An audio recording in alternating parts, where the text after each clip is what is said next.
Al Santiago se li gira feina a partir de demà i ell encantat. D'entre tots els veïns del barri de la Guineueta, a Nou Barris, és l'escollit de seguir les obres de rehabilitació que la Generalitat comença en aquest bloc de Via Favència, en concret els balcons, que així han quedat per acció de la pluja i la intempèrie.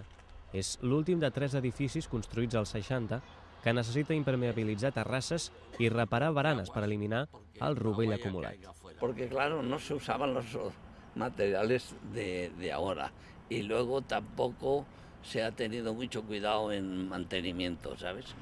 Porque si esto la gente hubiera tenido cuidado de mantenerlos bien, pues muchos no hubieran llegado a eso. Faran falta 5 mesos perquè els balcons quedin així de nous, com aquests altres on ja s'hi ha treballat. Al barri, però, tant o més important que això, és la instal·lació de nous ascensors. En l'últim any s'han muntat 3, però encara hi ha un centenar d'escales que no en tenen. Porque es un barrio muy viejo, muy antiguo. Hay gente que está prácticamente secuestrada en los cuartos pisos que no pueden bajar y con los convenios estos creemos que le damos acceso a que bajen a poder distraerse un poquitín y andar un poco por la calle. No gaire lluny d'aquí, al barri del Verdum, la paraula rehabilitació també s'utilitza.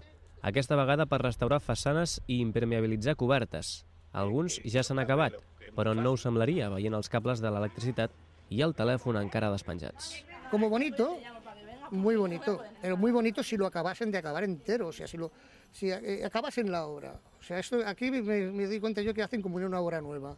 Se niegan también pues a pintar esa pequeña caseta que es el de la luz, dejarla en condiciones para que haga conjunto con lo que es el bloque.